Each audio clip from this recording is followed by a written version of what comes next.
बिस्मिल्लाहिर्रहमानिर्रहीम, अस्सलाम वालेकुम, वेलकम टू द बीनर सलीम शो। पिछले 24 घंटे इमरान खान साहब के ऊपर बहुत भारी हैं। इमरान खान साहब बहुत सदमे में हैं और सदमा क्यों ना हो, कोई भी ऐसा शख्स जिसको बैक टू बैक ऐसी खबरें मिलें तो ऑटोमेटिकली एक सदमे की सी सूरत हाल हो जाती है। सदमा नंबर 1 की ज़ाहिरी सी बात है, सुप्रीम कोर्ट की इस्लाहात के हवाले से बिल नेशनल असम्बली में पेश होता है, मंजूर हो जाता है। सदमा नंबर 2, सुप्रीम कोर्ट की इस्लाहाती जो बिल है वो नेशनल असम्बली से मंजूर होने के बाद सेनेट में जाता है, वहाँ पर भी मंजूर हो जाता है। सदमा नंबर 3, जो जस्टिस काजी फाइज ईसा साहब हैं वो 184/3 के तहत मज़ीद जितने भी मुकदमात चल रहे हैं उनको इल्तवा कर देते हैं, उनको मुलतवी करते हैं और कहते हैं इनको अभी रोक दें। वो इसलिए क्योंकि अभी रूल्स बन रहे हैं, और रूल्स इसलिए बन रहे हैं क्योंकि जाहिर सी बात है जल्द से जल्द इनकी कानून साजी होने वाली है। तो अभी जो भी इस नौयत के बाकी मुकदमात हैं उनके ऊपर अभी थोड़ी देर के लिए रोक लग गई है क्योंकि वो डिले हो गए हैं। जब रूल्स बन जाएंगे फिर उसके बाद मज़ीद इसके ऊपर कार्रवाई शुरू होगी। सदमा नंबर 4 ये है कि हुकूमत ने जो क्यूरेटिव रिव्यू था जस्टिस काजी फाइज ईसा साहब के ऊपर जो रेफरेंस बनाया था, उस वक्त की हुकूमत ने जिसके वज़ीर आज़म इमरान खान साहब थे, उसको उन्होंने फटाफट रोक दिया है। रोकने का मतलब ये है कि उन्होंने क्यूरेटिव रिव्यू का कहा है कि जी वापस लिया जाए। अब इसके ऊपर हुकूमत पैरवी नहीं करेगी। और अब हुकूमत किसकी है? अब हुकूमत है PDM की, अब हुकूमत है वज़ीर आज़म शहबाज शरीफ साहब की। तो ये भी उन्होंने एक रिलीफ दिया है जस्टिस काजी फाइज ईसा साहब के हवाले से, और उनका पूरा मतलब एक ऑफिशियल मतन आया है कि भाई ये बहुत ही भोंडा किस्म का मुकदमा था जो कि बनाया गया, एक बहुत ही भोंडे किस्म के इल्ज़ामात लगाए गए थे जस्टिस काजी फाइज ईसा साहब के ऊपर। तो लिहाजा जो है अब शहबाज सरकार ने जस्टिस काजी फाइज ईसा के ख़िलाफ़ जो क्यूरेटिव रिव्यू है वो वापस ले लिया है। ये है जी सदमा नंबर 4। अब इतने सदमे हों तो आप मुझे बताएं कि इमरान खान साहब की नन्ही सी जान के ऊपर इतना जुल्म, ये हुकूमत को भी सोचना चाहिए। अब जो इमरान खान साहब हैं वो chief justice of Pakistan Umar Ata Bandial साहब के साथ खड़े हैं। वो इसलिए साथ खड़े हैं क्योंकि वो कह रहे हैं कि जी इस्लाहात के अंदर कोई प्रॉब्लम नहीं, इस्लाहात बिल्कुल होनी चाहिए, लेकिन क्योंकि ये इस्लाहात इमरान खान साहब ने नहीं ना की, क्योंकि ये इस्लाहात PDM की हुकूमत ने की है, और PDM की हुकूमत ने एक ऐसे टाइम पर की है जब इमरान खान साहब को इंतखाब चाहिए और वो इंतखाबात से कन्नी कतरा रहे हैं, उसके अलग रीजंस हैं। ठीक है, तो अब जो चीफ जस्टिस ऑफ पाकिस्तान हैं वो टल नहीं रहे हैं, वो डट गए हैं। किस बात पर डट गए हैं? वो इस बात पर डट गए हैं कि भाई मैं भी डटा हुआ हूँ।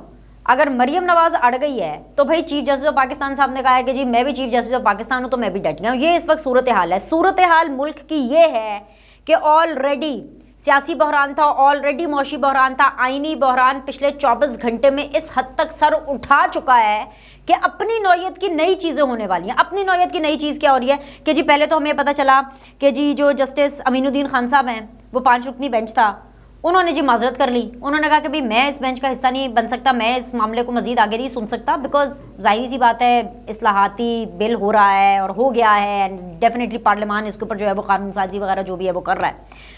उनके बेंच छोड़ने से बेंच टूट गया। मतलब पिछले 1 मार्च के बाद से बेंच बन रहा है, बेंच टूट रहा है, बेंच बन रहा है, बेंच टूट रहा है, समझ ही नहीं आ रही है। उसके बाद वही मसला, रूल्स क्या हैं? रूल्स ये कहते हैं कि जी एक ही फैसला है 1 मार्च का, उसकी इंटरप्रिटेशन दो है। चीफ जस्टिस ऑफ पाकिस्तान और उनका स्कूल ऑफ थॉट और उनकी जैसी राय रखने वाले लोग कह रहे हैं जी 3-2, और जो चीफ जस्टिस ऑफ पाकिस्तान की ऑपोजिट राय है और जो बाकी फाजिल जजेस हैं वो कह रहे हैं जी 4-3। अब इसको लेके रौला मचा हुआ है। अब ये रौला किसी सियासतदान ने नहीं फैलाया, ये किसी पार्लियामेंट से नहीं आया, ये किसी पॉलिटिकल पार्टी ने नहीं फैलाया, ये सुप्रीम कोर्ट ने, thanks to the judiciary, thanks to the अदलिया, ये वहीं से रौला। भाई आप क्लियर कट फैसले करें ना, मतलब बार बार कहते हैं, क्योंकि हर पॉलिटिकल पार्टी के अंदर ये जो बहरान अभी हो रहा है ये सिर्फ सियासी नहीं है, ये एक तरह से आइनी बहरान भी है, क्योंकि हर पॉलिटिकल पार्टी के अपने अपने अलग लॉयर विंग्स भी हैं। लॉयर विंग्स ही कह लेना, मतलब जैसे अब मैं आपसे एग्जांपल शेयर कर लेती हूँ। जब जैसे पाकिस्तान पीपल्स पार्टी है, पीपल्स पार्टी के वकील हैं जी लतीफ़ खोसा साहब, वकील इन द सेंस के बेसिकली वो पाकिस्तान पीपल्स पार्टी के हैं, और ऑफ कोर्स वो हाई पोजीशंस पर अदलिया में रहे हैं।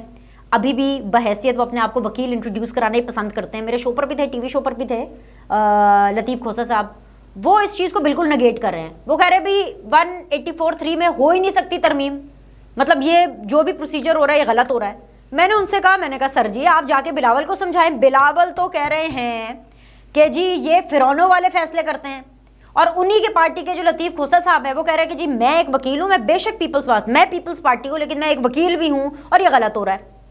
दूसरी एग्जाम्पल मैं आपको एतजाज़ एहसन साहब की दे देती हूँ। अब जो एतजाज़ एहसन साहब हैं वो फुल टाइम इमरान खान साहब के बयानिए के साथ सेट है। इमरान खान साहब का बयानिया क्या है कि जी वो अदलिया की तरफ देख रहे हैं कि जी अदलिया फैसला करेगी। उनको चीफ जस्टिस उमर अता बंदयाल साहब के ऊपर पूरी तरह से ट्रस्ट है।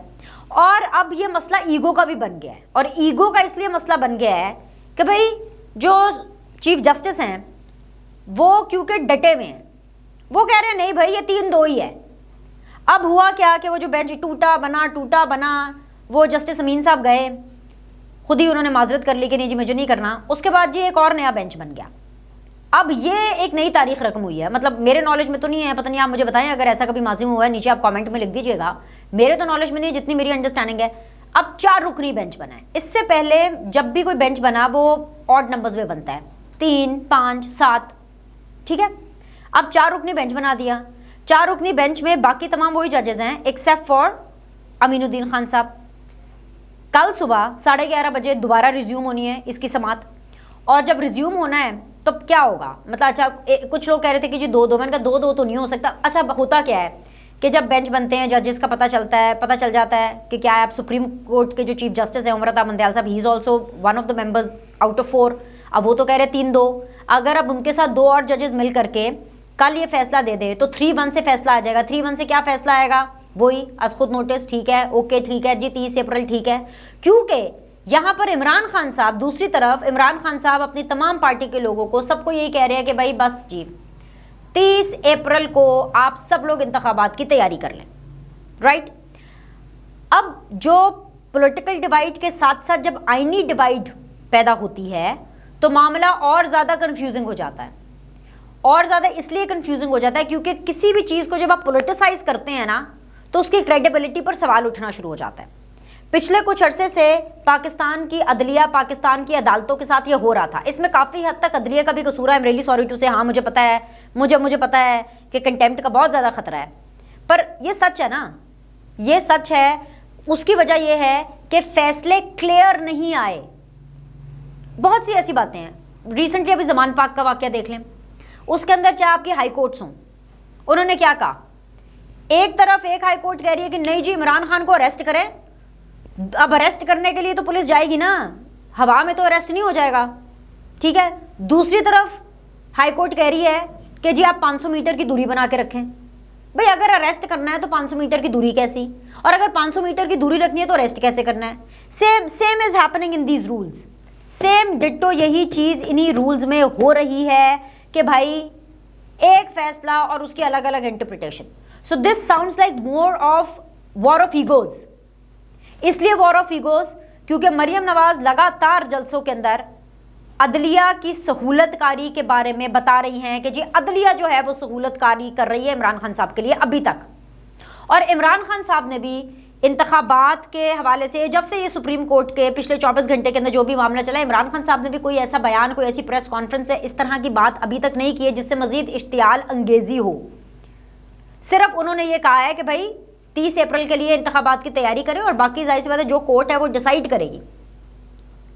इसका यह मतलब है कि कहीं ना कहीं इमरान खान साहब अभी तक ये देख रहे हैं कि जी जो उमर अता बंदयाल साहब है ना ये ज़रूर कुछ करेंगे हमारे लिए से मतलब ये है कि उनको इमरान खान साहब को ये उम्मीद है कि कुछ इस तरह का फैसला आने वाला है कि जी इंतखाबात जो है वो 30 अप्रैल पर, फैसला कोई भी आ जाए, फैसला जो भी आ जाए 3-1 से आए या फिर वैसे इसके बहुत कम ऑप्शंस है, लेकिन फिर भी अगर 2-2 से भी आए, इंतखाब नहीं होने, ये बस इतनी सिंपल सी बात है।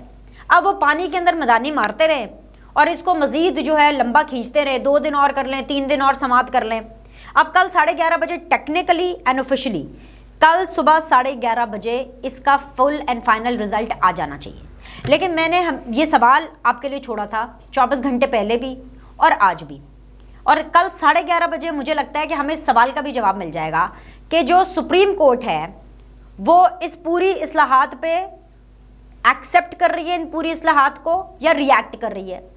और अभी जब मैं ये वीडियो रिकॉर्ड कर रही हूँ तो मुझे लग रहा है कि इस टाइम पर जो सुप्रीम कोर्ट है वो इसको रिएक्ट कर रही है इसके ऊपर। वो इसलिए इसके ऊपर रिएक्ट कर रही है क्योंकि अगर एक्सेप्टेंस करनी होती तो फिर शायद ये बात कल सुबह 11:30 बजे तक ना जाती, या आज इसका कुछ ना कुछ मामला हो जाता, फिर जिस तरीके से बेंच बन रहा है। अब ऑप्शंस दूसरी तरफ के क्या है? एक तरफ तो मैंने आपको ऑप्शन ये बता दिया कि बहुत भी अगर विन विन सिचुएशन भी हो गई, बहुत भी हो गया, तो इमरान खान साहब को जो धराधर सदमे लगे हैं 24 घंटे के अंदर ही, 4 सदमे जो मैंने आपको गिनवाए हैं, उन सदमों को एक तरह से कवर अप ये किया जा सकता है कि 3-1 से फैसला आ जाए और 30 अप्रैल की इंतखाबात की एक तारीख अनाउंस हो जाए। वो अलग बात है कि इंतखाब नहीं होने, ठीक है। दूसरी तरफ वर्स्ट केस सुप्रीम कोर्ट के लिए, या worst case justice Umar Ata Bandial साहब के लिए क्या हो सकता है, या वर्स्ट केस वो सोच 3-2 वाली सोच रखने वाले जजेस के लिए क्या हो सकता है, वो ये है कि भाई या तो फुल कोर्ट बने, या फिर मुझे नहीं पता, मेरी जितनी भी कुछ कोर्ट रिपोर्टर्स वगैरह से बात हुई है, कुछ ऐसी बात, वो सब यही कह रहे हैं कि जी जो जस्टिस काजी फाइज ईसा साहब हैं वो भी मैदान में डट कर खड़े हैं। वो फैज़ याबी वाला जो हवा है, फैज़ याबी वाला जो दौर है वो ख़त्म हो चुका है और अब फैज़ का दौर है, और वो बिल्कुल चीफ जस्टिस ऑफ पाकिस्तान को इस नहज पर, इस लेवल पर ला सकते हैं कि भाई चलें जी, अगर इमरान खान साहब घर जा सकते हैं तो भाई चीफ जस्टिस साहब भी घर जा सकते हैं। ऐसे मतलब ये ऐसे कोर्ट रिपोर्टर्स कह रहे हैं। आपको पता है फिर जब आग लगती है तो फिर धुआं तो उठता है, तो धुआं उठ रहा है और धुआं अपने साथ जहाँ जहाँ धुआं जा रहा है वहाँ अलग अलग किस्म की थ्योरीज और अलग अलग किस्म की कहानियाँ देते जा रहे हैं। लेकिन ये है कि अब जब इतनी कन्फ्यूजन हो गई है, मेरे ख्याल से ये मेरी नाकिस राय है, बाकी ऑब्वियसली हमारे जो जज साहिबान हैं वो बहुत ज़्यादा एक्सपीरियंस्ड हैं, बहुत मोहतरम हैं, उनको हमारे से ज़्यादा पता है आइन और कानून के हवाले से। फुल बेंच बना देना चाहिए। अव्वल तो वैसे कानून साजी के बाद बहुत सी चीज़ें क्लियर होनी चाहिए, लेकिन क्योंकि एक आइनी बहरान एक सर उठा रहा है तो फुल कोर्ट जो है उसकी बहुत ज़्यादा चांसेस हैं, बहुत ज़्यादा चांसेस हैं कि फुल कोर्ट बने, या फिर दूसरा ऑप्शन है रेजिग्नेशन का, घर जाने का। घर जाने के तो दरवाजे हमेशा ही खुले रहते हैं, लेकिन मसला ये है ना क्या कोई भी शख्स जो कुर्सी पर बैठा हो इतनी आसानी से तो घर जाता नहीं है। So let's see what happens. Tomorrow is going to be a very very important day. मैंने आपके साथ तीनों ऑप्शंस शेयर कर लिए हैं। ये जो आज की रात है, ये आज की रात बहुत भारी होने वाली है इमरान खान साहब के लिए भी, उनके सहूलतकारों के लिए भी, काफ़ी हद तक हुकूमत के लिए भी, क्योंकि हुकूमत को भी इस चीज़ का इंतज़ार रहेगा कि अब अगला जो दाव है सुबह 11:30 बजे इन पर क्या पड़ता है, और फिर इनकी आगे जो लीगल टीम्स हैं वो क्या इनको मशवरा देती हैं कि आगे कैसे बढ़ा जाए। अभी के लिए इतना ही। लाइक करें, सब्सक्राइब करें। आपसे अगले द विनर सलीम शो में मुलाकात करते हैं।